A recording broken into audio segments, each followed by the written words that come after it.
Hello, today is July 28th, 2010. I'm meeting today with Mr. Henry Yekel to talk about his World War II experiences. My name is Brad Hoops. I'm the interviewer for the Northern Colorado Veterans History Project. Welcome, Henry, and thanks for sitting down to tell your story today. Thank you for inviting me. Let's start out, if we could. Tell us a little bit about yourself, your date of birth, where you were born, a little bit about your family. I was born March 4th, 1925, at home in Rocky Ford, Colorado. I lost my father when I was 3 months old because he drowned. My mother remarried when I was 5. I did not get along with my stepfather. I ran away from home when I was 12 years old, and I made my own way from that point on. Is that right? I had a foster father, an old bachelor, who took me in. He was a landscape gardener, and I worked for him for my board and room while I continued to go to high school. Did you stay in the Rocky Ford area? I stayed in the Rocky Ford area, and I wanted to complete high school because nobody in my family had ever completed high school. I should comment here that both of my parents were Germans born in Russia, and they immigrated to this country, one in 1890 and another in 1913. So I am a first-generation American in that respect. To go back, I wanted to make sure that I graduated from high school because no one in our family had.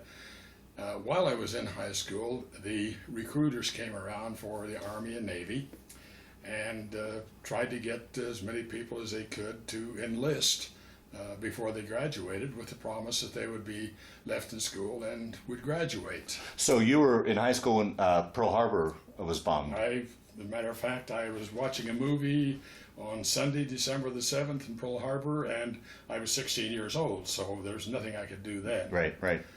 But I was working in a men's clothing store at the time, and that was one of the ways that I made expenses.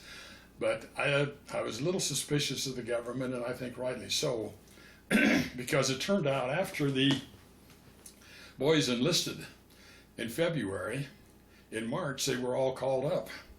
And yes, they were allowed to come back to school and graduate with us at the end of May, but they didn't complete their high school. Anyhow, I turned 18 in March of 1943. I graduated from high school on the 1st of June in 1943, and the next day I went down to the draft board to enlist, and I was told I could not enlist. And I asked them why, and they said, well, you're 18 years old. If you enlist, you have to enlist before you're 18, and after you're 18, you have to wait for a call on the draft. So I said, put me on the next call, and they did. So I was actually inducted into service in July of 1943. I went into service at Fort Logan, and they give you what they call an Army General Classification Test, and apparently I did well on that because I was called in by Army Air Corps officers and asked if I wanted to enter the Army Air Corps Cadet Program, which was quite an honor. Oh, absolutely. And of course I said yes. And so I entered the Army Air Corps Cadet Program. We took our basic training at Amarillo, Texas, and at that time they had what they call a college training detachment. They were giving all Air Corps cadets 5 months of college training, and I was supposed to have gone to Texas Tech at Lubbock, but I was put on as what they call a supernumerary, which is a substitute, and the guy just ahead of me was the last substitute taken. Oh, no. So I was left at Amarillo after completing basic training, and the only thing they had for me there was KP, so I drew KP 22 days in a row.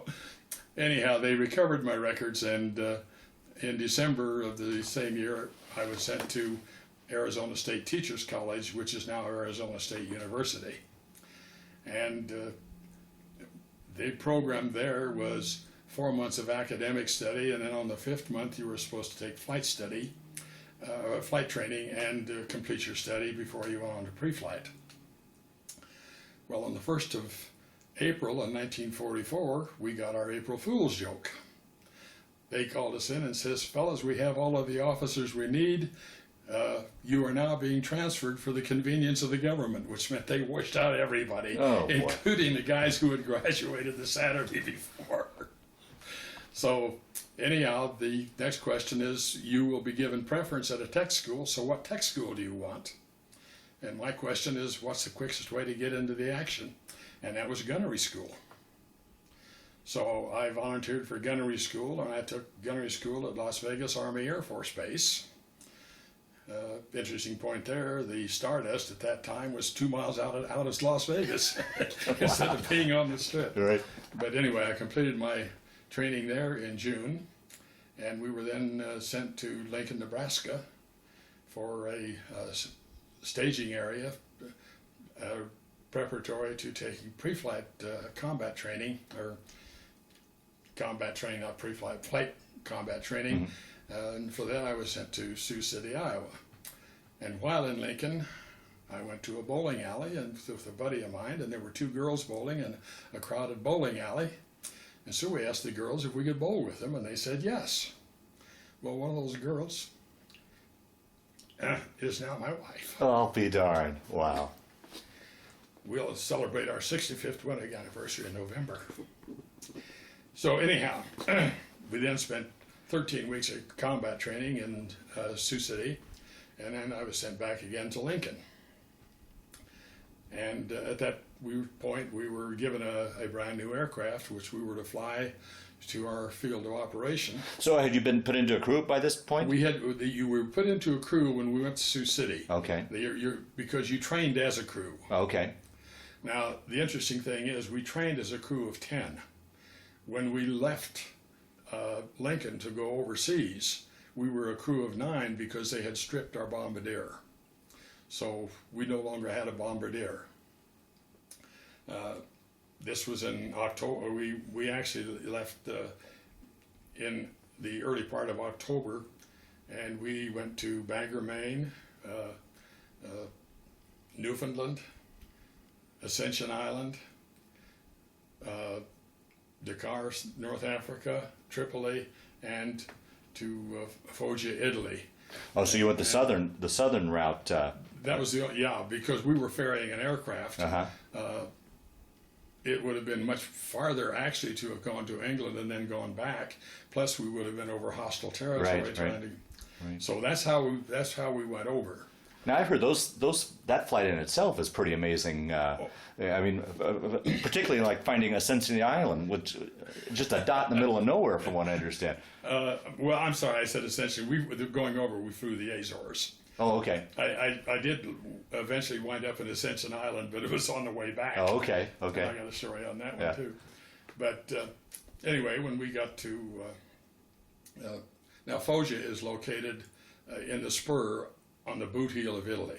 Okay. If you know, there's a little lump on the eastern edge, and Foggia is located right in the middle, and that was where the 97th was stationed. And we got there. We left. Oh, it doesn't matter. It was in mid-October, and but my first mission then was early in November, and you'd have to look at the mission record to see what the date was. So that basically gives you a. And I don't know if you mentioned it in the tape here, but you guys flew B-17, correct? We flew B-17s. Yeah. Well, let me back up and ask you a couple questions. Prior to the service, had you ever been up in the air? Never had. My first trip in an airplane was B-17 gunnery training. Wow. Can you still remember that first one? You better believe it. Wow. Yeah. And how about you said you met your wife at this bowling alley? How did you guys leave things when you went overseas? Were you serious at that time, or was it we'll see what happens when you get back? On my second stay in Lincoln, I asked her if she would wait for me and marry me. Oh wow. And she said yes. Oh, be darned. Wow. And of course, I was only 19 years old when I did that. Yeah. But I had been on my own for 7 years. Oh, absolutely. Yeah. It wasn't quite as if I was green around the gills. Yeah. So you guys make this trip to Italy, get into the base. It doesn't sound like you were there very long before you went off to your first mission then, huh? I think it was within 5 or 6 days. Is that right? First mission. And what they did at that time is they broke crews up, and everybody flew with a different crew. And so we flew 5 or 6 missions. That's what they called orientation missions. And I can tell you a little story on one of those. Mm-hmm. One of my early missions was over Munich, and it was the highest I ever flew. It was at 35,000 feet. And being very green, I thought, man, this is not going to be bad at all. You know, they're not going to be able to do any damage to us at 35,000 feet. And it was after that mission I had great respect for the German gunners, because when we got back to the base, we started counting holes in our aircraft. Wow. And we quit at 200. Wow. Wow. Talk about, speaking of being at 35,000 feet, describe to those that'll watch this what conditions were like in the airplane. You weren't pressurized. It was not pressurized. Heated. So describe. Okay, well let's start with what we wore, because you have to know that. We started with a pair of wool long johns. Over that we put wool ODs, and over that we put a poplin flight suit. And when we got into the aircraft itself, we put an electric heated suit over that. And then over that, we put the the fleece-lined sheepskin. We pulled our shoes off and put on heated shoes and fleece-lined boots. And we would tie our GI shoes very tightly to our parachute harness. The gear that we wore was a .45 caliber pistol, a chest parachute, a Mae West, which is a life preserver, and headset and helmet, oxygen mask, and when we got over the target, we would put on a steel helmet and a flak suit, which was actually like a double bib, which was lined with laminated steel sheets that would cover you front and back, but they didn't cover the family jewels. No, boy. But altogether, we had close to 100 pounds of gear that we would wear going over the target. It must have been hard to move around. Were you a waist gunner? I guess I didn't ask. I was a waist gunner. Yeah. So you had to have some movement. Was that hard to move with all that on? Well, it was bulky, but you were still able to move. Okay. There was no place to sit, so you stood the entire mission. And you also recognize that when we hit the initial point, which was the point where you start your bomb run, and from the IP until the time you drop your bombs, the plane must fly straight, level, and at a constant speed. You cannot change anything, because the bombardier at that point is in control of the aircraft, and he is calculating at what point he needs to drop the bombs in order to hit the target.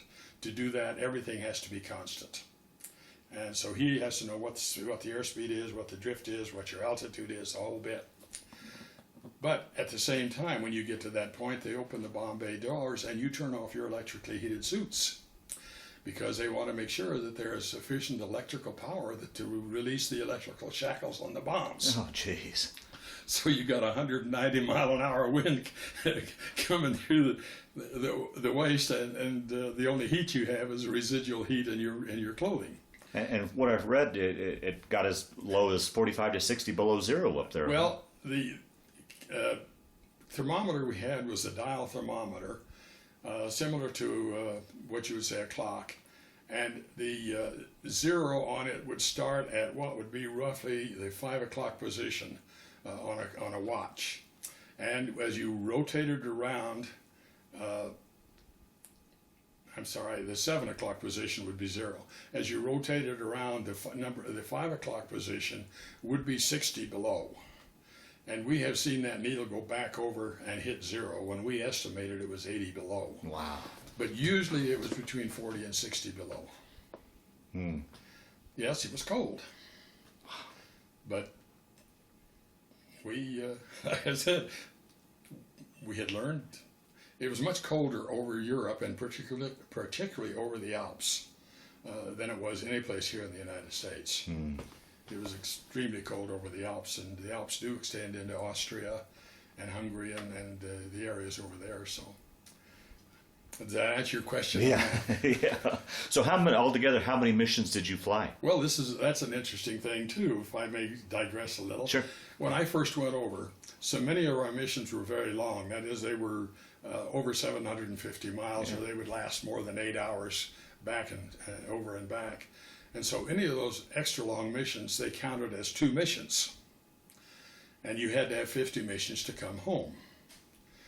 Well, sometime in early 1945, they decided they couldn't spare the crews, and so they changed the rules. And they said, you no longer have to have 50 missions, you have to have 35 actual sorties, actual trips.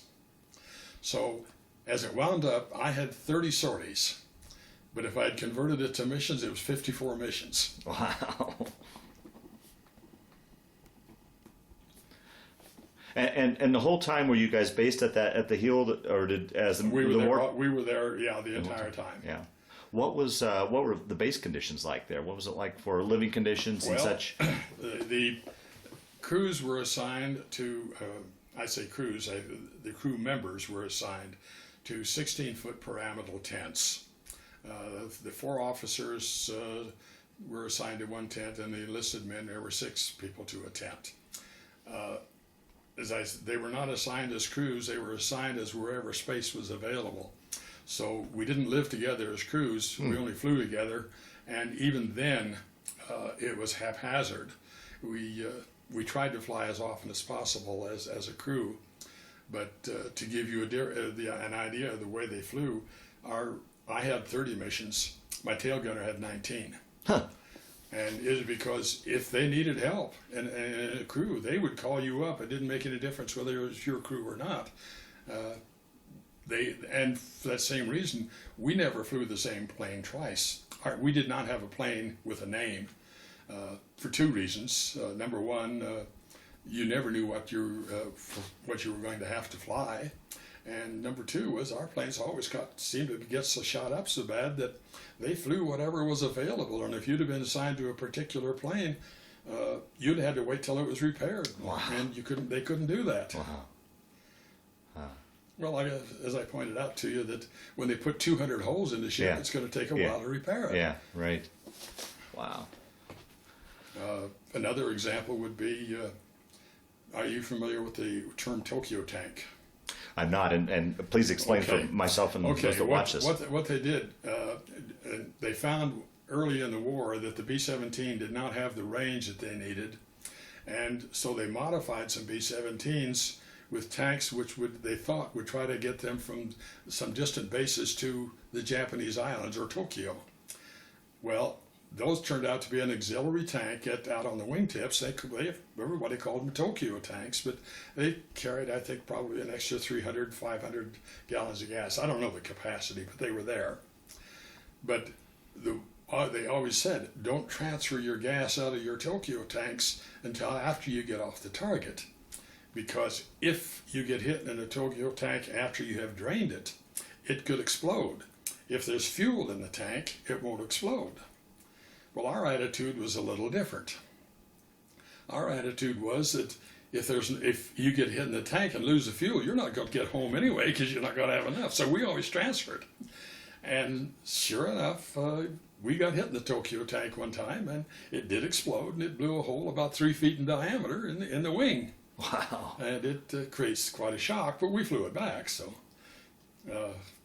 that's on the other hand, I've also looked down, been in the number 2 position, looked down at number 4, and they've got a nice round hole right through the Tokyo tank, so they probably hadn't transferred.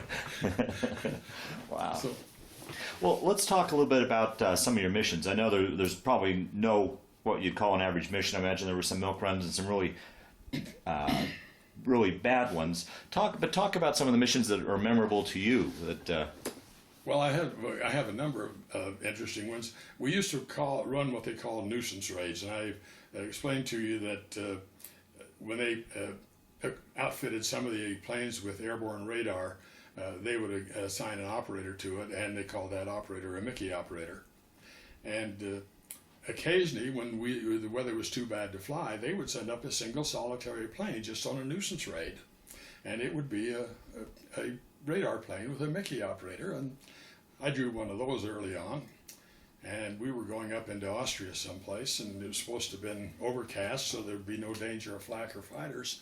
Hell, we got to our target, and you could see 50 miles in every direction. Oh, boy. And we're up there all alone. Well, we couldn't figure quite what to do, so we went ahead and dropped our bombs and got the hell out of there.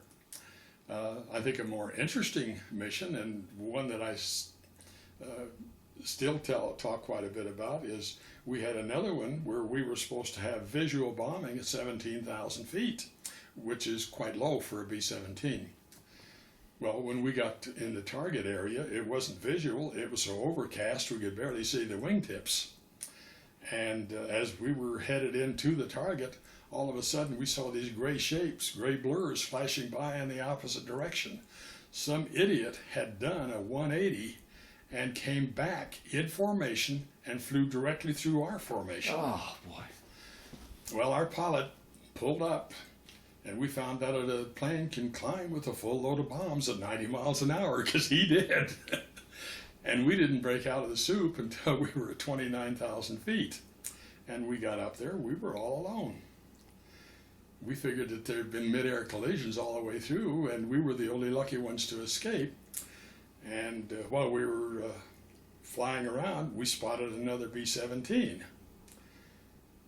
The Germans had a habit of restoring B-17s and using them as decoys. And if they found a solitary plane, they would send up the decoy as an apparently friendly plane to draw the enemy plane in. And when they got too close, they'd shoot them down. Wow. Well, the other plane obviously had the same thought that we did, and so there are two type planes up there, B-17s, and they're circling each other like two wary dogs. Was there, I guess, radio silence that you couldn't communicate with each other? Or? Well, because of radio silence, you would give away your position to the Germans. So, yes, you didn't communicate radio, but we did communicate by semaphore, by blinker. And it turned out that the same damn thing had happened to them. And we were a 340th Squadron, they were 414th Squadron, both of us 97th Bomb Group.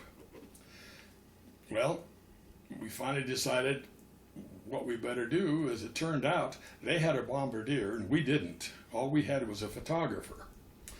So we decided, well, there's no point in going home with a full load of bombs, so we dropped down back through the soup. And we broke out at 8,000 feet, so we're pretty damn low. And we circled around, and there's all these buildings underneath us with white crosses on them. White crosses? Well, a bunch of young kids, that said hospitals, and we don't bomb hospitals. So we flew around until we finally found a marshalling yard, and decided to bomb that, and we dropped on them. They hit one end of the choke point, and we hit the other, and we apparently hit a dynamite storage shack or something, because we had one hell of an explosion when our bombs hit. And we flew on home. When we got home, they had pulled our records as being missing in action, because we had been in the air 9 hours and 15 minutes, and the B-17 won't fly 9 hours. And when we got to the end of the runway to shut down the engines, we didn't have to because they quit. Wow. The crew chief said later he drained the tank, and out of the 2,760 gallons that we started with, there was just about a quart of gasoline left. Wow. So we made it back. And the next morning they said, you guys are in deep trouble. We said, why? They said, well, somebody bombed Switzerland yesterday. Well, the White Cross is a Swiss flag. Fortunately, we had our photographer who had taken pictures of the bomb strikes, and they knew the time, and with the time they analyzed the shadows and everything. We were 17 miles inside Germany. Oh, boy. Oh, wow. That the kind of story you want? Oh, wow. Wow. Well, I'll give you another one. Yeah, please, yeah, feel free. Again, it doesn't matter what mission we were on, Yeah. but you have to know the designation on the engines are number 1, 2, 3, and 4, counting from left to right. And when we were over the target, our number 1 engine was shot out. And so we feathered it. It's not unusual. That happened all the time. And so we were headed home, and we were about 8,000 feet over the Adriatic when the number 4 engine exploded. It apparently had been damaged, and when it exploded, it broke the feathering loose on number 1. And we couldn't feather either one of them. Now, there's a rule of thumb that a windmilling engine is what we had. We had 2 of them. One windmilling engine will take the full power from a good engine. to compensate. And we've got 2 good engines and 2 windmilling props. Well, the pilot upped the RPM on the props to 2,750, and they boosted the manifold pressure to 60 inches, both of them which are considered wartime emergency settings and not to be held for more than 5 minutes. Well, we were more than 5 minutes away from the base at 8,000 feet, and so we flew that way for 15 minutes. We lost 8,000 feet in 50 miles. Wow. But we landed it. And they had to tow us off again because when they shut down the good engines, they melted and the others 2 wouldn't work. So we had to tow it off the strip. Wow. Wow. Now I'll give you one the other way. On one of our missions, we experienced a flak burst directly underneath the bomb bay. And it was big enough that we felt the concussion, felt the plane lift, and the plane filled with black smoke, and we could still smell the cordite of the gun smoke. And we thought, my God, we're still in the air after that? What in the hell happened, you know? Well, we couldn't wait to get back to the base to see how badly we were damaged. Believe it or not, there was not one hole in that aircraft. Is that right? And not one hole. The only thing we could figure is everything broke down. Could you explain to those that will watch this tape what a burst of flak is, or when you go into a flak, and what it sounds like, what it feels like, what it's like? Well, you don't hear it because the plane is making so much noise that you would never hear it. If it's close, you will feel the concussion. The Germans historically used 105 and 88 millimeter and 105 millimeter. We could always tell the difference because the 88 millimeters were black smoke and the 105s were white. And what it is when you start going into a target and you look out and you see all of these puffs of black or white smoke and it looks like mushrooms all over the place. You don't really know all the time when you get hit because the plane being big enough and the shells breaking, it's like a hand grenade breaking and they break into fragments. And so you can do a lot of damage to a plane without ever actually feeling it. So a flak is just it's just a huge hand grenade that explodes in the air. That's what it amounts to. Okay. But traditionally, you remember I said when you hit the IP, you had to fly straight and level? What the Germans would do is they'd start the 88 millimeters underneath the formation and the 105s above, and they would walk them together until they started to get results. You were the sandwich and the meat in the sandwich, so to speak. But they were very good. Their guns were radar aimed and radar tracked, and they could shoot 6 rounds a minute. And the most heavily defended target in Europe was Vienna, not Berlin. Oh, really?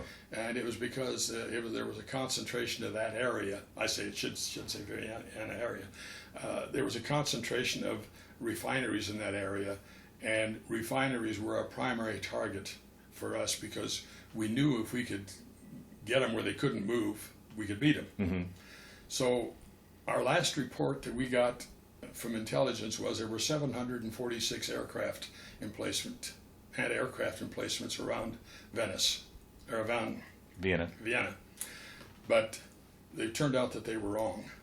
After the war, when they went in there were over 1,000. Is that right? Wow. And that was, like I said, when we drew Vienna, and I think I hit it 4 times, we knew it was going to be a rough mission because it was absolutely terrible.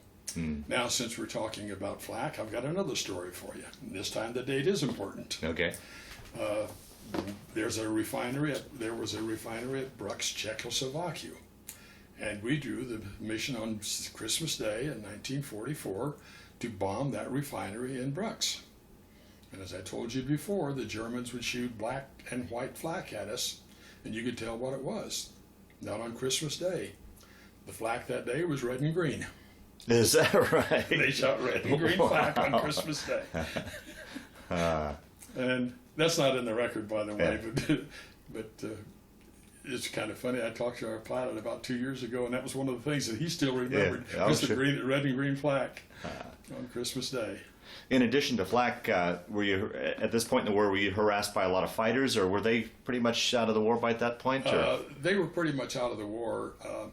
One of our primary escort groups were the Tuskegee Airmen. Oh, right, yeah. And they flew the Red Tails, the P-51s. And basically what they would do, they would escort us into the target until we hit the IP. They would leave, and another flight would pick us up after we came off the target. The Germans would never bother you on the bomb run because that would expose them to their own anti-aircraft. Right. The only time we ever saw a fighter was we had been crippled, and the Germans notoriously would pick on stragglers, and we were a straggler. And our tail gunner said, "Fighter at 6 o'clock." So we got all set to have a battle, and the pilot says, "Turn over to each UHF fellas and listen in." And I turned over just in time to hear one guy say, "You got him?" The other one says, "I got him," and the fighter disappeared. The Tuskegee Airmen were in the clouds up above us, escorting us, and they were using us and trolling for fighters. So, but other than that, the only other experience we knew about fighters, and this is all was scuttlebutt or hearsay, was when the Germans released the first jet aircraft. Oh, right, okay, right. And the first story we heard about it, they hit a British Mosquito. And a British Mosquito was one of the fastest aircraft, piston-driven aircraft in the world. But those guys opened it up, and they were traveling 450 miles an hour when that German jet hit them. And normally a jet would take from 5 to 8 minutes to make a pass, a plane would, piston-driven. That jet made 13 passes at that Mosquito in 15 minutes. That's how fast they were. Wow. Well, of course, when our intelligence people got the report and they knew we were going to hear about it, they called us together and told us that the Germans had a jet. But they said, "Don't worry about it, guys. They're so goddamn fast they can only hit you with 8 rounds." That was the only thing that they could offer. That kind of been. But like I said, again, after the war, we were told that the Germans had 1,000 jet aircraft ready in flying condition, but they had no fuel. Wow. Came that close to It was that could have been a close. game changer right there. Yeah. Yeah. Wow. Yeah, I mentioned that we were after transportation and railroad and refineries. There was one other factory that was critical. That was a very difficult target, and that was Schweinfurt. And it's because they made ball bearings, and an army doesn't move without ball bearings. Nobody moves without ball bearings. Wow. Wow. Let me try to, if we can, try to break down a mission. Once again, I know there was no average mission, but from your perspective, and from what I understand, you never knew when you were going to fly. You were just kicked in the morning to say you're flying that day. Picked at 10 o'clock at night. Yeah. Oh, were you? Yeah. Oh, so I guess you had. So how was that? To me, I look at 3 parts to a mission. I see you preparing and flying to the bomb site, the actual initial mission itself, and then that evening, once you're back at base and have time to kind of decompress. Can you walk us through what you're thinking in those 3 sections? I can. Yeah. Basically, if you're going to be on a mission, you're going to be awakened at 4 o'clock in the morning. You get dressed, you go eat. You usually have breakfast around 5, and around 5:30, 5:45, you would go into the briefing, and that's when you'd find out what your target was.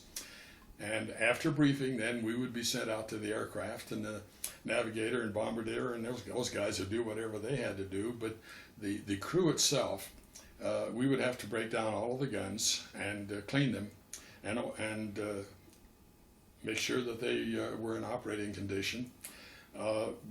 We would pull the props through. You didn't realize that, but all of those props would be pulled through about 10 times in order to get fuel in the cylinders when they tried to start them. Oh, okay. And so that was one of the jobs that we had. We also checked all of our equipment. We would get partially dressed. By this time, this is when we put on our electrical heated suits, but we didn't plug it in. We just had them on. And usually by the time you got all of that done, by the time you got your guns checked and your equipment checked and everything, it was usually about 8 o'clock and about time and then we would take off. And because of where we were located, they would assemble over the Adriatic Ocean. So we would circle for probably an hour to get enough altitude before we started north. We would figure that if we left at 8, we would usually hit our target around noon. That was, like I said, most of our missions were quite long, so it was usually around noon when we hit the target. And when we got back, by the time we got back and landed and everything, it was usually about 4.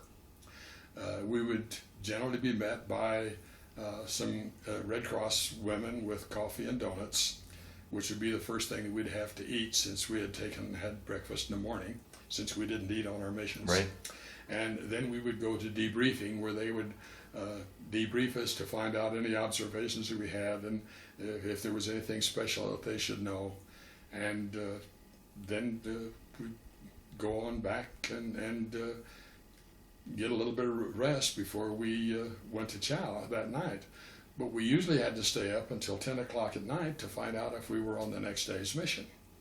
So sometimes you got kind of tired. During the Battle of the Bulge, we were trying to provide whatever support we could behind the lines, but the weather was so bad we couldn't fly. Yeah, right. But during that period, I stood 22 consecutive days of briefing and got in 7 missions. But like I said, for 22 consecutive days, we were up at 4 and usually got to bed around 10:30, 10:45. So they were short days and short nights and long days. How do you think you managed that? Was it just youth? You think that? Yep. I mean, it was a job, and we were all young. The average age of our crew when we were assembled in Sioux City for our combat training was 19 years and 6 months. I was not the youngest one on our crew. Our tail gunner was younger than I. He was 3 months younger than I. And the only reason our average was that high is we had a 26-year-old radio man, because nobody else was over 22. Wow, that's amazing. Wow. But like I said, it was youth, and we were in excellent condition. I mean, physically, we were very, very good. I found out how good because in the spring we were able to take off a day now and then and go swimming in the Adriatic. And that's what I was going to ask you, what you would do when you had that free time. Well, go to town. Swimming was one of the things we did, and I found out that I had so little body fat that I couldn't float in salt water. I would sink. Wow. We figured later I had about 3% body fat, but we were muscle. Yeah. We did have R&R when you had so many missions in, why they would pull you off and send you in for recreation. And I was sent out twice. Well, one time it was to Rome, which was a very nice tour. We got to see the Vatican and the Colosseum and the catacombs, and we were treated very nicely. And then toward the end of the war, after they had occupied Venice, we were sent up to Venice for R&R. Wow. And so that was pretty neat. That must have been pretty fascinating, because like many people during that time in your generation, growing up, you really didn't travel too far away from home, and now here's this boy from Rocky Ford in Venice and Rome. That must have been fascinating stuff. Well, it was. It really was. And like I said, we went swimming in the Adriatic when we had time. And oddly enough, one of the things we did it was not only recreation, but also to keep our eye in, we did skeet shooting. Oh, really? Yeah, because the lead that you give on a clay pigeon is essentially the same as you would do on a fighter with a machine gun. Huh. So, and the Navies were not all that friendly. After all, they were Italians, and while they had capitulated and joined the Allies, they were still, we were foreigners. Yeah. And so there really wasn't a lot to do for recreation for us. It wasn't anything like it was in England, where they were still among English-speaking people. And, Right. We would occasionally have a USO group come through, and Frank Sinatra did, as a matter of fact, come over, and which is also a funny story because he was singing and it was a windy night and we were out in the open and he was on stage, and his manager came up and complained about the wind, and Sinatra at that time was a real young man. He says, heck, do what I do. And he says, what that? He said, stand sideways. But he sang night and day, and if you remember, the girls used to just swoon when they sang that.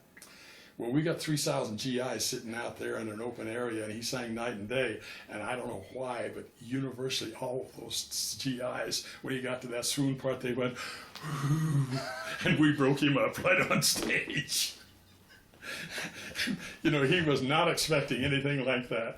But I don't know why we did it, but everybody seemed to have the same idea at the same time. It got him, it broke him up. But we did not see too many celebrities.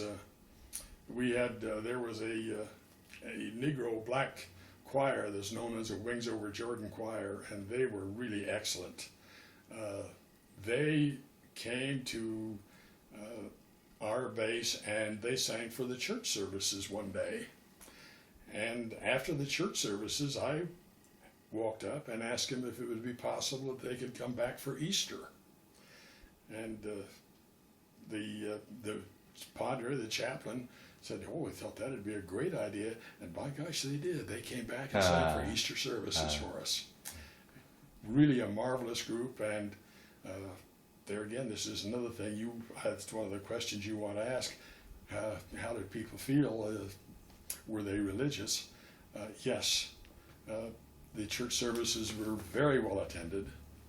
And there was nobody that flew that didn't believe in a supreme being, believe me, because you were in his hands every mission you flew. Yeah. After all, when you have a casualty rate of approaching 60%, you know that your odds are not all that great. That I would imagine that had to be kind of tough too, to come back to the base and to your tent and find an empty cot, or go over to see about another tent and they're not there.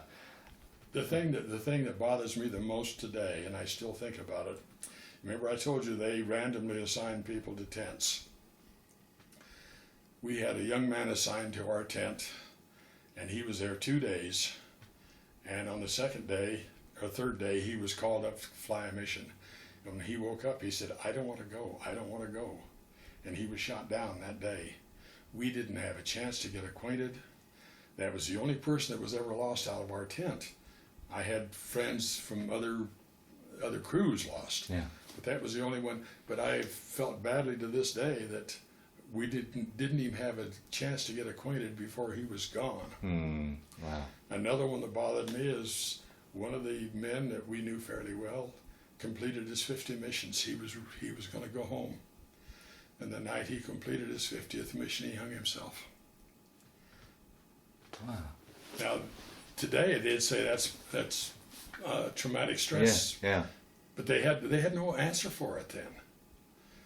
But can you imagine a man finally completed his missions? He had made it, and he hung himself. Wow. The things like that, like I said, you still think about. Yeah. Oh, certainly. Yeah. Along those lines, I usually ask this towards the end of the interview, but talking about the post-traumatic stress syndrome and such, do you felt after the war and up to this day, how did you deal with that? Did you feel you had any of that? I think maybe I was fortunate in that respect, because after the war was over, if you had 85 points, you could be sent home and be discharged. Mm-hmm. Well, I had 72 points, which was too much to come home and be retrained and go to the Asian theater, and it wasn't enough to go home and be discharged. So they left us in Italy as essentially occupation forces, even though we were in a friendly nation. And so really we were pretty much on our own, and they would give us odd jobs. You remember I told you they couldn't put us on detail duty, but they could put us on guard duty. We'd go up to the mess hall and have to count heads to see how many people were going to eat. They made work for us, in other words. But it was boring as hell. But it did give us an opportunity to settle down and realize that the war was over. Oh, good. Okay. And so when I came home, I was very, very glad to get home. But I think I had left most of the stress behind me. Oh, very good. Very good. Do you remember where you were when you heard about VE Day, and was there a celebration? I don't know about VE Day. Oh, VE Day? Yeah. Yes, I know exactly where it was. we were sitting out on the end of the runway preparing to fly a mission when they shot a red flare. Is that right? Yes. So yes, I remember exactly. And the pilot came over and said, "The boys, the war's over." And the greatest feeling of relief, the plane was silent. There's not a big cheer, nothing. The plane was absolutely silent, and I think everybody was saying a silent prayer blessing. Yeah. Wow. And was there, I imagine, a celebration maybe later on back at the base? Never did. Is that right? Never did. Huh. Everybody was, I guess it was anticlimactic or whatever. I don't know, but nothing like went on here in the States. Yeah. Like I said, we were just very, very quiet. And I think it was just everybody was so damn glad it was over. Yeah. That they may have celebrated in town, but we never left the base. We stayed home and got some sleep, relaxed. It was just, like I said, it was very quiet. Speaking of home, let's talk a little bit about the girl that's waiting for you there at home. I imagine you exchanged letters back and forth. How was mail reliability and such in regards? Mail was really good. Now we had VE mail, which was everybody could use for free, but very few people did, because if we wanted to communicate, VE mail would take 6 weeks to get back and forth because it went surface, and so we usually used airmail. They also had, I've forgotten what they called it now, but they had another way where you could write a letter, and they had a way of transmitting it by radio. Oh, really? They would copy and transmit, but on the other hand, you opened that up to everybody who handled the thing, and so we didn't like those too well either. But everybody had a long correspondence list. I had my family, my girlfriend, and people that I had met through the various travels, because I was stationed several different places in the States, and I had friends in all of those. So, but mail was important to us, but the mail service was really pretty good. Were you, I imagine, letters sent home were censored? Oh, absolutely. Yeah. Yeah, but it was censored by your own pilot, so it wasn't a big problem. Oh, was that? We knew what we could write. Yeah, right. He hated the job because he didn't like reading everybody's personal mail. And so you would take it in, and he might read it and he might not. Yeah. But you knew he was going to pass it. Yeah. And that was all that was required. Yeah. Yeah, it wasn't as if we had some disembodied soul, looking at our mail, because we knew who was going to read it. Yeah. So, just one last question here on the base. How was the food and such? Were you in conditions in regards to that? Yeah, it was adequate. It wasn't always good. There were times that we would go down there and they would be feeding us sea rations, which are pretty bad. And the guys would actually go in and fill up their mess kit and walk through and dump it into the garbage barrel. And they would do that until they ran out of sea rations, and then they would break out the cold cuts, and those we would eat. I saw steak one time in all of the time I was overseas, and they were cube steaks, and it happened to be the day I was on, after the war, I was on mess hall count. And from 4 o'clock to 8 o'clock, I ate 13 of them. But that was the only time I saw steak. Saw ice cream twice in the time I was over there. Saw turkey twice, once at Christmas, once at Thanksgiving, and once at Christmas. But those are the only 2 times we saw turkey. We never saw roast beef or anything like that. Everything was canned. Yeah. And, I said, and fresh eggs we used to buy from the Italian farmers, and we would cook those in our tents, but we never saw fresh eggs in the mess hall. Milk was something you never saw. Wow. So, like I said, it was adequate. It kept you healthy, but it was not really good. Yeah. So then the wars ended. How much longer were you stationed over there until you had enough points to come home? Actually, I was there until the end of September. On September 30th, they posted a notice that the camp was going to be evacuated on 30th, the day they posted the note, at 4 o'clock. And anybody that who was not at the evacuation point at 4 o'clock that afternoon was going to be left behind. And nobody was late. So it was the 30th of September that I left Foggia. And we were taken to a disembarkation point for processing. And again, we flew home. They had some new airplanes that they wanted to bring back. And so some of the crews with the more points were allowed to fly those home rather than have to go home on shipboard. Turned out that the plane they gave us was so new that the engines hadn't been broken in and didn't have a great deal of range. And we flew from Italy to Dakar, North Africa. And from Dakar, we were supposed to fly to Belém, Brazil. But that was about an 8.5-hour flight, and they had done a consumption check on our plane, and it wouldn't fly but about 7.5 hours. So we diverted to Monrovia, Liberia, where they had an air base in the Firestone Plantation, and the pilot there said, hell, he says, you guys would like to do a little tourist thing. He says, we'll run a fuel check, and you guys can do a little touristing. Oh, wonderful. And so they ran a fuel check to see exactly what the engine consumption was, and all the rest of us got to do a little visiting of a Firestone Plantation and some of the native villages, and it was quite enjoyable. And from there, we flew to Ascension Island. I told you I'd get to Ascension Island. And the reason we went to Ascension Island is that was about halfway between Africa and South America. But the problem with Ascension Island is one end of the runway is right on the ocean and the other end is up against a cliff.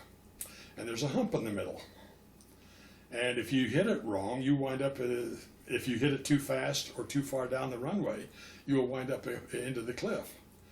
And the pilot we had hit it just a little bit close. When we got to the end of the runway, he had less than 50 feet clearance between the wingtip and the cliff when he turned us around. Oh, jeez. But anyway, and then we went from there to Belém, Brazil, Puerto Rico, and Jacksonville, Florida. And at Jacksonville, Florida, we were put on a train and sent to our eventual discharge station, which again with me was Fort Logan. Mm-hmm. And I got out the 15th of October. 1945. 1945. Yeah. I had 2 years, 2 months, and 29 days. So where did you go from there? Did you go back to Rocky Ford? Did you head to Lincoln? Or what was, take your story from there then? Well, okay. Turned out my wife had gone to visit relatives in California, and she didn't know I was coming home, and neither did anybody else. Oh, wow. When I finally got to Denver, I sent a wire home. I told you I had a foster father. Uh-huh. I sent a wire home to him, but for some reason, Western Union didn't deliver it. And he was supposed to pick me up in La Junta because I decided I was going to see what a commercial flight was like, so I flew from Denver to La Junta. Well, when I got to La Junta, there was nobody there, including no taxi cabs. So, but I had an uncle that lived in La Junta, so I hitched a ride from the airport to them, and from there I was able to get a hold of my foster father, and he came down to pick me up. In the meantime, I got a hold of my fiancée in California, and she caught a train to Denver, and then I met her in Denver, and we went to Rocky Ford and with my foster father, and the two of us then went to Lincoln, and we got married on the 5th of November. Oh, be darned! That must have been a wonderful homecoming to see her again. And oh yeah, but like I said, it caught everybody so unexpected because we were not given an opportunity to notify anybody that we were coming home. All of a sudden, we were there. Yeah. Wow. See, we were on the move all the time. Yeah. Right. How was that? You know, after all you'd been through, the bombing missions everywhere you'd been. Now you're out of the military. Was that much of an adjustment going from military life back to civilian life? The bigger adjustment was going from single life to married life. Oh, was that okay? But no, because I knew when I went what I did is after we were married, we moved to Boulder because I had every intention of going to the University of Colorado and Taking advantage of the GI Bill? taking advantage of the GI Bill. Well, I got there late. They were on the quarter system then.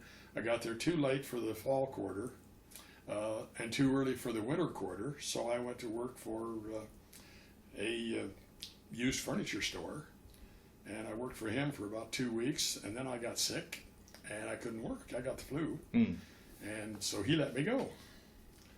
Well, after I recovered, then I went to another store there that was looking for help, and this was just for Christmas, and so they took me on, and I figured, well, I'd work there until, and I told them right up front that, you know, I would work for a while, but I was planning on going to school.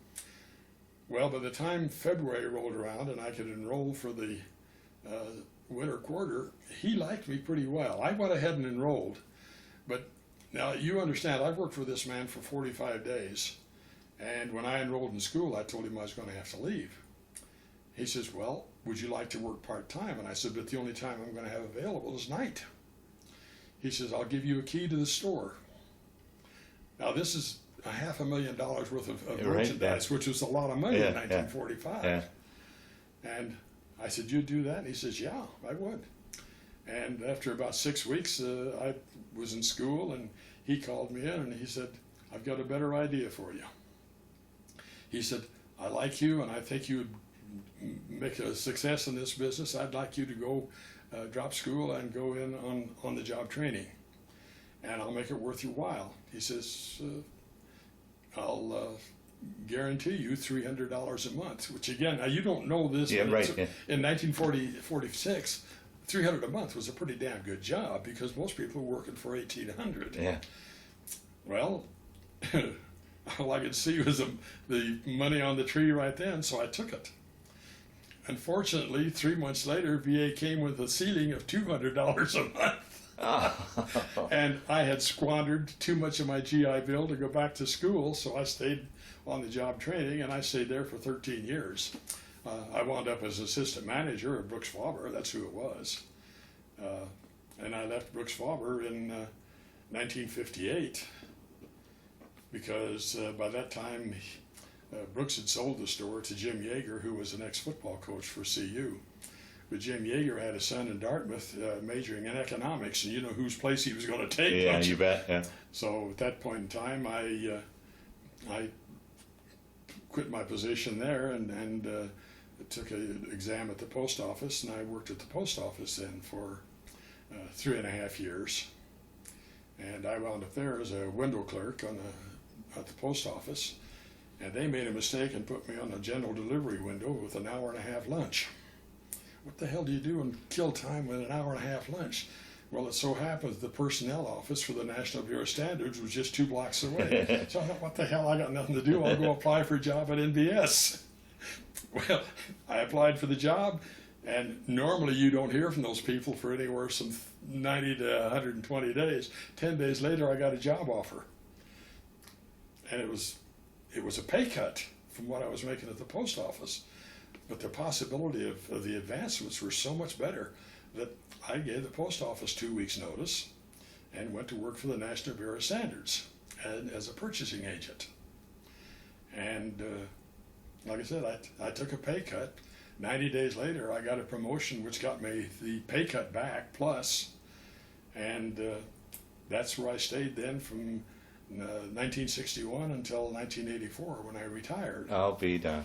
Now, it turned out that my supervisor at the post office was made station superintendent at a substation in Boulder, and when he retired from the substation and I was still working at NBS, we were both the same grade. So I had really made the right decision. Yeah, absolutely. Yeah. And in 1984, I turned down a promotion to the equivalent of a lieutenant colonel in civilian service to retire. Wow. I had my job was equivalent of a major in civil service. But they had me up for a promotion, but they were changing all of the rules and regulations, and far as I was concerned, they were turning contracting officers into data entry clerks, and that was not my thing. Yeah. So I retired and turned down the promotion. Oh, wonderful. And retirement's been good for you ever since? Oh yeah. Yeah. You know, I learned a long time ago that your quality of life will vary according to your income. Or put another way, you'll spend what you make and live on what you get. So, Yeah. and that's what I did. So, and it's been fine. I have no problems. Oh, wonderful. But at the time I retired, our home was paid for, and so I wasn't worried about having a place to live. Yeah. 4 years later, we sold the house and went on the road full time in an RV, and we traveled for a year before we came back and settled in Loveland. Wow. Were you able to travel to various bases? We've been in all 48 contiguous states with our RV. Wow. We have not been to Alaska. I figured it was probably very similar to Colorado. And I had seen all of the damn mountains I wanted to see in Europe. Yeah. And the snorkel on the truck wasn't long enough to drive it to Hawaii. So I had promised my wife a trip to Hawaii when we retired. But when I said, let's go to Hawaii, she says, nah, I'd rather just stay in the States. So we've RV'd in all 48 contiguous states. Oh, wonderful. The year we were off, we drove 15,000 miles and visited 15 states. Wow. Wow. So we've been in all of them. You ever had a chance or desire to go back to Italy where you were stationed? As a matter of fact, I did go back to Italy once, but it was on a business trip, and it was not a tourist trip. As a part of my job by that time, NOAA had been established within the Department of Commerce, and they had a seismological group. And the DARPA, which is a Defense Advanced Research Project Agency, had a program with our seismological groups to develop some very, very sensitive seismometers. And I had the contract for that. They wanted to install those seismometers in some deep holes in Iran. And I was the one chosen to negotiate a contract with the University of Tehran to operate the recording stations for those deep hole seismometers. The reason they wanted to do that is the Shah was in control then. And in order to get the locations where they wanted to establish the seismometers, they needed the cooperation of the government. In order to get the cooperation of the government, we wanted the Iranian bureaucracy involved, and that was the University of Tehran. So I was sent over there to negotiate a contract to operate the recording stations.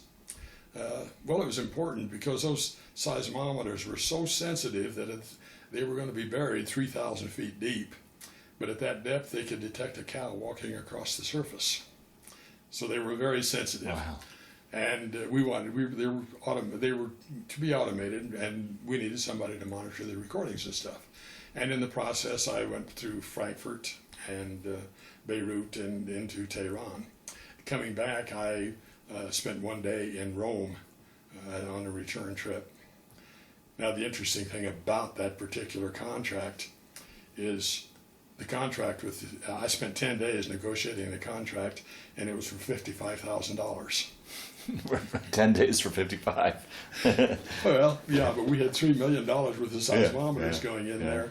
Now, the real reason for the contract was this was the days when the Russians were conducting underground atomic tests. Those seismometers were located in areas that they would detect any seismic activity and rush it. So the $55,000 was just the icing on the cake, so to speak. Yeah, right. So it was well worth the trip. Yeah. Oh, absolutely. But it was very informative when you find out how the Iranians work. So, like I said, I had an interesting career. Yeah, absolutely. Yeah. Now, how about through the years? Did you ever keep in touch with any crew members or go to any 97th reunions, anything like that? That was kind of interesting because I tried to find. I joined the Air Force group to get magazines and stuff, and I could never find anything about a reunion. And then in about 1997 or 98. No, 99, I guess it was.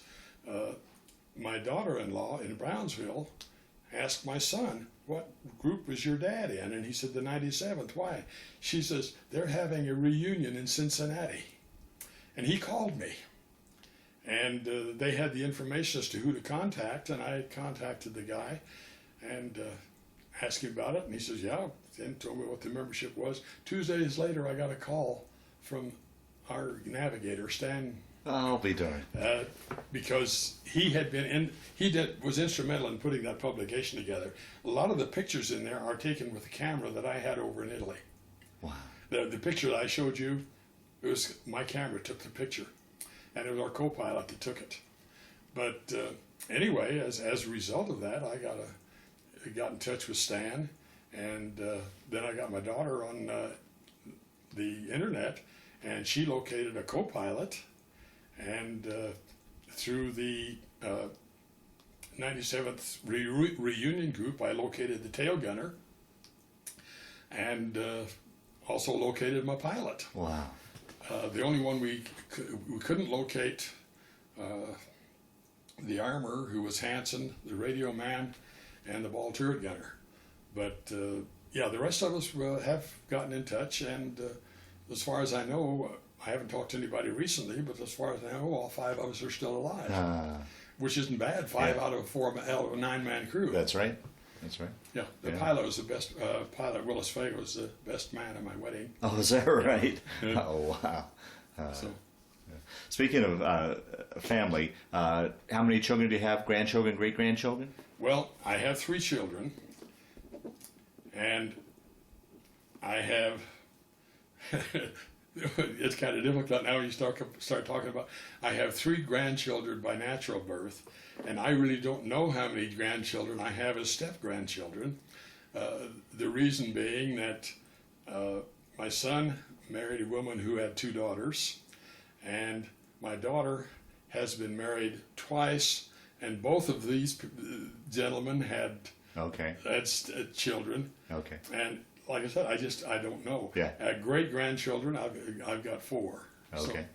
So it's, you see why it's kind of difficult Oh, sure. to keep track of the grandkids. Oh, you bet. You bet. Well, as far as I'm concerned, they're part of the family, Yeah. but Yeah. you can't keep track of all of them. Yeah, you bet. You bet. Well, Henry, we'll start to wind down this interview. Is there anything that I didn't ask you that you wanted to talk about, or any thoughts or stories that floated up as we've been talking here that you wanted to talk about? So hopefully we've covered as much of your story as we possibly could. See, I don't remember if I told this or not. Did I mention to you that you had to be a sergeant to fly? No, huh? Okay, nobody under the grade of sergeant was permitted to fly, because if you were shot down and captured, you could not be put on a menial detail to dig ditches or anything else if you were a sergeant or better under the Geneva Convention. You could be put in charge of a work crew, but you couldn't be a part of it otherwise. So everybody had to be a sergeant or better. Flying was also voluntary. You did not have to fly. They could not make you fly. However, there were other rules that applied, and one of them was that if you were assigned to fly a mission and you were briefed, you flew the mission. Well, we had one guy that was assigned to fly, and when he was briefed, he found out that the target was Berlin. And he had read all of the publicity about how bad a target Berlin was, and he refused to fly. Now he's a security risk, because he knows what the mission is and knows when. So they arrested him. They put him under arrest and kept him in solitary until the mission came back. Well, the guys came back and they said, hell, compared to Vienna, this was a milk run. There's nothing to it, really is a mission. But after the mission, they court-martialed this guy. And he was a staff sergeant, and they busted into a private. But they didn't take him off flying status. So when Nick continued to fly, but every time Nick got on that plane to take off on a mission, he was made a sergeant. When that plane came back and landed, when it hit the runway, he was a private again. Huh. And they did that until the war was over. He never did get his stripes back. So I've often wondered how the pay people took care of that. Yeah, right. When you're a sergeant 8 hours and a private the rest. But like I said, no, we had a lot of interesting experiences, and I've got one more, and this is a little bit heartrending. We flew one mission, and we were not even halfway to the target, and our oxygen was over half gone. So our pilot aborted. He said, if we can't make it there and back, we're not going. And so we went back. They checked that plane out. They could find nothing wrong with it. They said everything was fine, and we said that plane is not good and it shouldn't be flown. Well, a couple weeks later, we were assigned to that plane again, and we refused to fly it. We said, we'll fly any other plane, but we won't fly that one. And there was another crew there that says, we don't care which plane we fly, and so we traded planes. We got over the Adriatic, and the ball turret gunner said, 66 is on fire. 66 is the one that we had been assigned to. Wow. And we looked over, and flame was coming out all over that. The only thing we could figure, that oxygen leak had gotten worse and it hit hydraulic fluid, spontaneous combustion.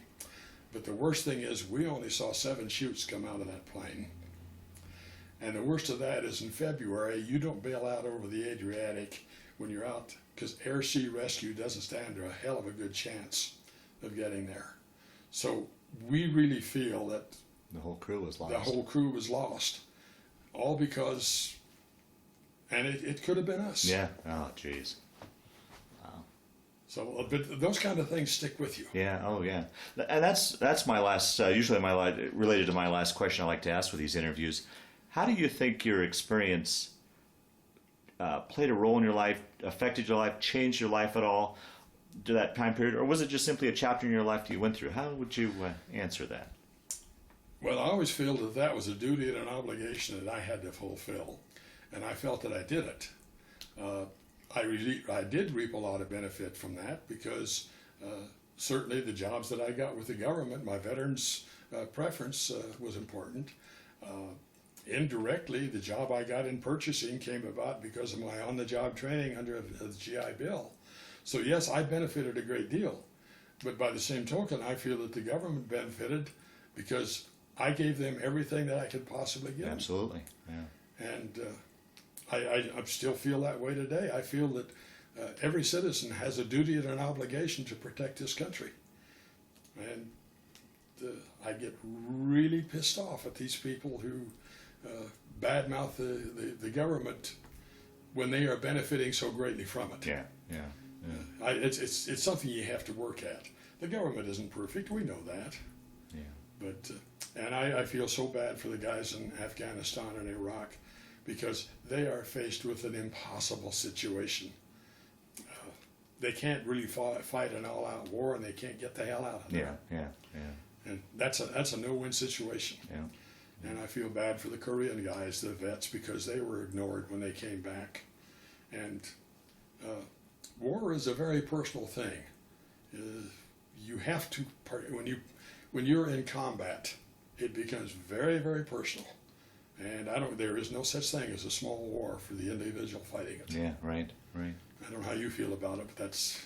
Well, I looking at a person that was never in combat like you did, so I can't even begin to even fathom what it's like. Well, again, this goes to the difference in perspective. The guys in the front lines used to always say that we were a bunch of softies, that we had a soft life, and the hell we didn't know what a real fight was, and so they arranged for a trade where some of the Air Force guys went up front, and some of the troopers were sent back to fly missions with us. Oh, is that right? Oh yeah. Well, that didn't last very long because those troopers got up there. And it wasn't very damn long that they found out that you can't dig a foxhole on that little sheet of armor plate up there, and there's no protection at all. And our guys were the same way. They didn't like all of that crud and all of that dirt and all of that grime because at least we got to sleep in the same bed and had showers. Yeah, yeah. So there again is a difference in perspective of the war. We didn't like their end of it, and they didn't like ours, but it's for different reasons. Yeah. So. But anyhow, does that answer your question? Yeah, I about? think it does. Yeah. Yes, I think I benefited, but I've really tried to work hard all my life for everything that I've earned, and I have a great deal of debt to this country for what it has given me, really. It's a pretty even trade from what you've given it, though, too, I think. Well, but you've got to remember, I'm first generation American. Yeah. They took my parents in and made it possible for me to even be here. Yeah. I feel very fortunate to be an American, especially after having seen the cultures in other countries. Iran is terrible. Southern Italy is pathetic. Of course, during the war, it was very difficult to judge, but when those people go through garbage fishing out food that you have thrown away in order to eat, that's bad. Oh, wow.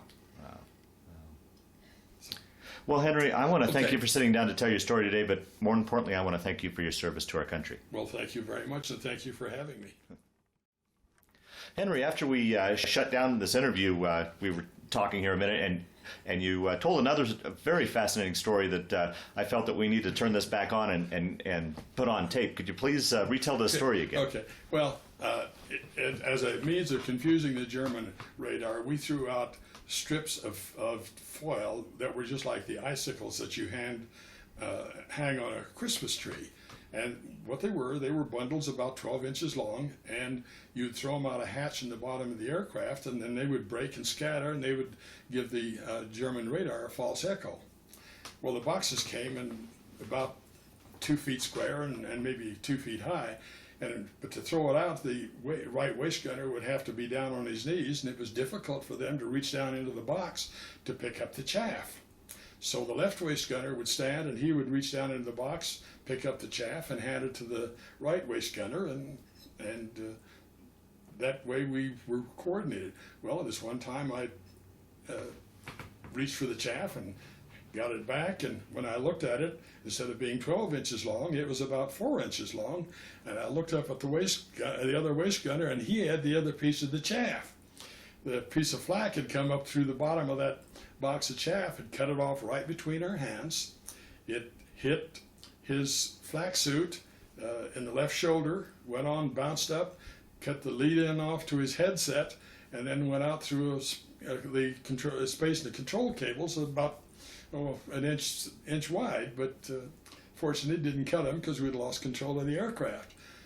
But when I looked at him, I could see that his eyes were big as saucers, and he was shaking his hand.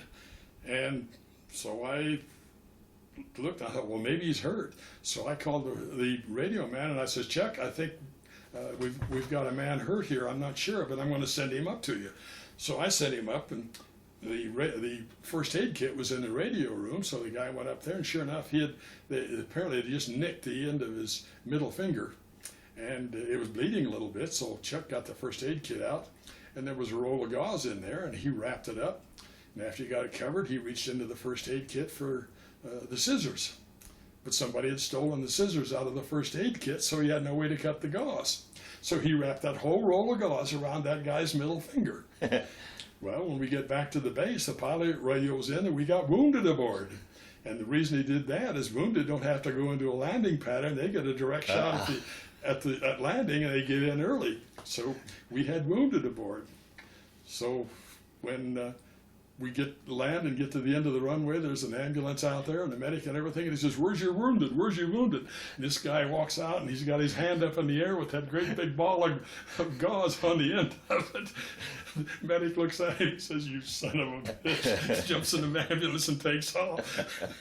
But that's one of the funny ones. But by God, the guy got a Purple Heart out of it. Is that But can you imagine somebody walking out of that plane with that middle finger sticking up in the air and a great big old ball of gauze stuck wound around it? Oh, very funny. Yeah, we had our fun times. Oh, thanks, Henry. Okay.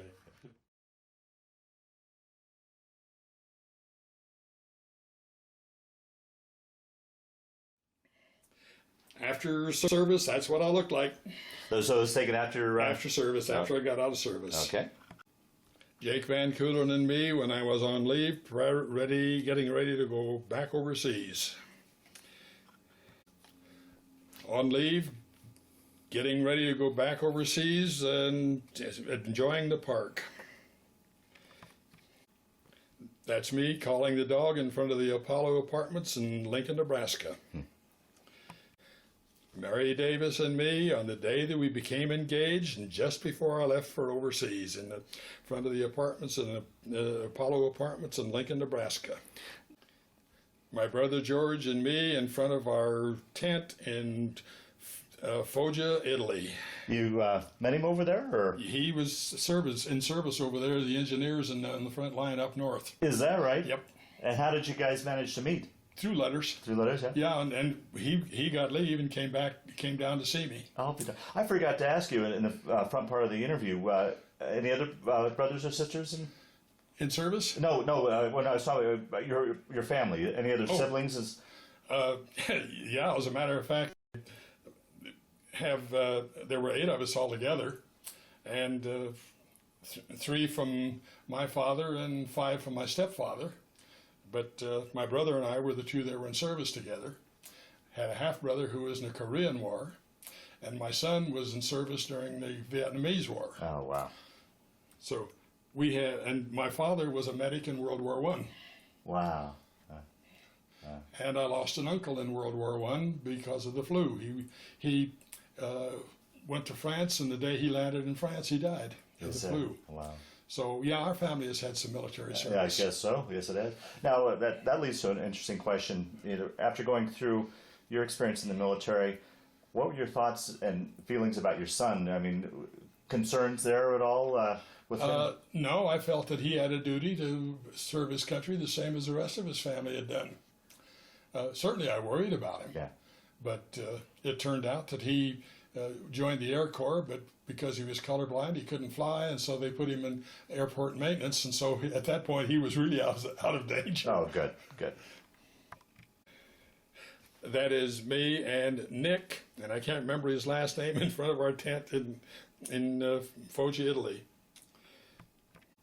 And that is a picture of me and our crew that was taken by our co-pilot, who is not in the picture, again in Foggia, Italy, and then that's in front of the flagpole there at the base. That's it. Henry, describe what we've got here. Well, that is the escape kit that every aircrew member carried in their uniform in case we had to bail out over land and would attempt to escape. The round cylinder in the middle is in fact a compass. And that was designed small enough that in case you were captured, you were supposed to push it up your rectum so that you would have a compass in case you could escape. Wow. Supposedly that unit has a $50 bill in it that you could use to buy support in escape. I've never opened it in order to find out, and obviously over the years it has deteriorated badly, so I still don't know what's in it or what conditions in it. Yeah. Now, did you carry a sidearm when you flew? We carried a 45. 45. Okay. Very good. Well, thank you. But we carried, although we carried a 45, it was for protection against animals. You were never, ever to use that against any civilian or enemy forces, because all it did was guaranteed you would get killed. Oh, yeah. Very good.